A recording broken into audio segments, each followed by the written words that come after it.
when me and my wife had 91 doors, it was a nightmare. We didn't have prop tech. We had a property manager, and I'm sure they use some type of technology, but the problem that we had with the property manager is it just seemed like we never made any money. Every month something broke. Every month the property manager would send their crews out, fix things, send a big old bill, and we managed them, and I would have to go down there and sit and audit, and they never had all the records. So it was just like this chasing the tail kind of game. So with technology, especially your technology, how would that have helped someone like myself, a small real estate and developer, a small real estate owner with 91 doors, or even if I only had 5 doors, what does the software do that helps with efficiencies and just helps you focus on what you are actually good at doing instead of, now all of a sudden you're managing property management companies that you're paying and they're not doing their job?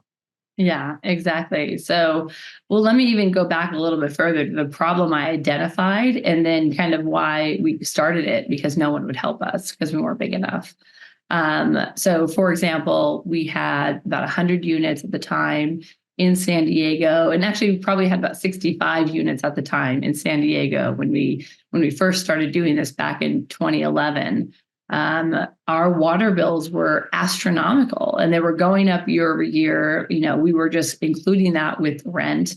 Of course, our tenants would sign up for their electric, right, with the electric company, but the water bill comes to the landlord, sewer bills, pest control bills, trash bills, that all comes to the landlord to pay for. So unless you kind of unbundle that from the rent, the big Class A apartment buildings, they do it all the time. My rent's $1,300 plus utilities. I think on that market rate, I'm renting mine $1,300, but my utilities are included.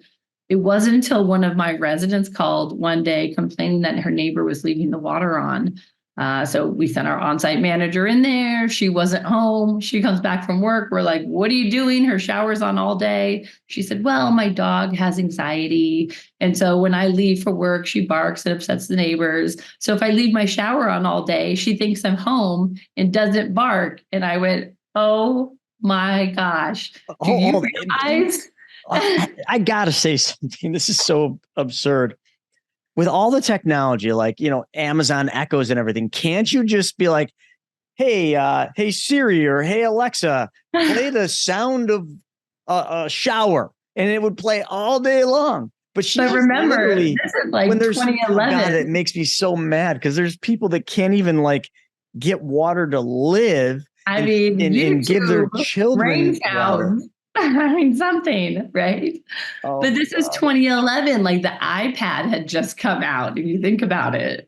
So this is still early. So we were like, oh my God, I'm sitting around the kitchen table with my husband saying, these water bills are really eating into our profits. Like, we need to do something. And his father, being a little bit more advanced than we were, said, we should do this RUBS on the platform. And I was like, what's RUBS? And they said it's ratio utility billing system. And so I'm Googling RUBS, find all these companies that will do this, where they basically take your utility bills, they rebill them out to your tenants for you on your behalf. And they like act as the utility company to your tenants. So you start billing out water, sewer, trash. And I'm like, brilliant. This is what we should do. I went to every single one of them and I said, ready, take me. We're ready to go. Let's start billing our tenants for their water. Maybe only then will they understand what the cost of water is. Bottom of the barrel in San Diego, our water costs are crazy. And, all of them looked at me and they said, I'm sorry, you're too small. We don't take anybody unless they have 1,000 units or more in their portfolio. We have 1,000 unit minimums. So we can't help you. Called everywhere, turned away. And I said, how am I supposed to do this? How am I supposed to help my residents become more accountable for their usage if no one will help me? And so my husband knew at the time, like, I know you don't like the operations, I'm struggling, dealing with all the managers. This is not my cup of tea. He said, well, why don't you go? You just got out of grad school. Why don't you go work for one of these, utility billing service companies, kind of like backdoor the service? And I said, oh, that's a great idea. So I got a job at a local one that was a startup. They were maybe making about $100,000 a year at that point. I was employee number 4. I helped grow that company. over 5 years to $20 million. And Wait, it they was went from 100,000 units 1,000 to 20 20 million in million? 5 years. I mean, we were a rocket ship, and I learned everything there was to learn about utility billing. I understood why firsthand, why they wouldn't take people like me on as a client, because we had employees, we had billing departments of people who were hand entering this information into software that we were licensing from a third party. That's way too complicated for anyone to do themselves.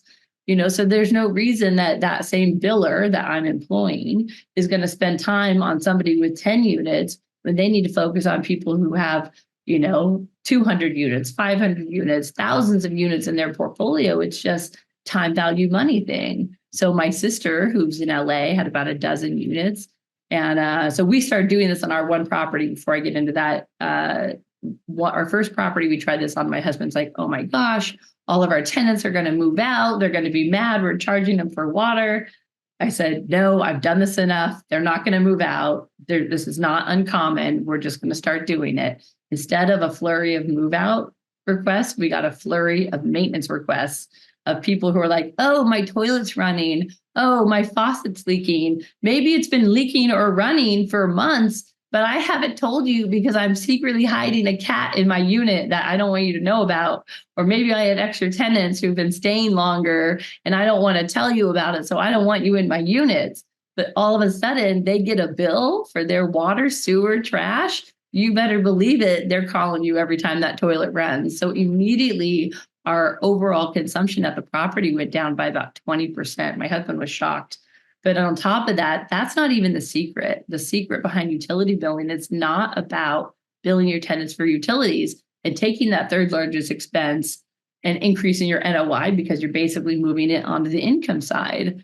What the secret behind it is when we went to go get that property refinanced by Fannie Mae, they valued our property at $1 million more just for our additional 36,000 of additional revenue that year, which is about $80 a month per tenant, about $1,000 a year per unit of additional money. So your utility money, that is typically your expense, divided by your cap rate. 4 caps in California, 36,000 divided by 0.04 is like 900 and something thousand. They gave us a cash out refinance of $500,000 that we were able to use that money and buy more properties. And I was like, ding dong, like this is what it's about. It's not about the billing. It's not about just giving your tenants a bill. It's about forced appreciation. It's about forcing the appreciation of your multifamily property by ticking up that NOI, by transitioning your tenants' responsibility from landlord paid utilities to tenant paid utilities for free. I did nothing other than that, increasing the value of your property to be able to access that additional capital and grow your portfolio. And I was like, nobody will help the small guy. My sister, 12 units, she saw what we were doing. She said, sign me up. I have a duplex, I have a threeplex, I have a quadplex, like sign me up. I said, I can't. You're too small because I worked for one of these companies. I said, but let me build you this like side calculator and I'll do it with mail merge so you can do it yourself. And I built her a calculator. She started doing it herself. And then I said, you know what? I could do this myself too. And why am I sitting here, and these small guys, even if the companies do take them on as clients, you're treated like a tier 5 client. They don't want to talk to you. You're lucky if you get a call back. Why give my, service to someone who's going to treat me bad? I just need a tool to do it myself. So I said, you know what? These guys don't need these companies. They just need a tool. So I'm going to take this service model that I know everything about because I've scaled these companies now. I'm going to turn it into a software model. I'm going to give the software model to people just like me, the underserved community of multifamily. Like, think of how many multifamily units there are in the United States. 50% of those units are owned by mom and pop guys who have under 1,000 units. So you have this total, like half of the market is completely underserved because unless you're an institutional player, the prop tech companies won't pay attention to you. And I said, no more. I'm going to change it. I'm going to create it. And so that's what I did. I created Utility Ranger, which is basically a software platform to help you bill your tenants yourself, make the money yourself. It totally is free for our users. And it's insane because now you're creating asset value increase. It's like another tool in your tool belt for your value add strategy, right? I don't have to dump a bunch of capital into my properties like counters and flooring. I can just change the tenant responsibility, instantly value add, and then use that capital to even maybe upgrade my units or use that capital to grow. Like, I love that.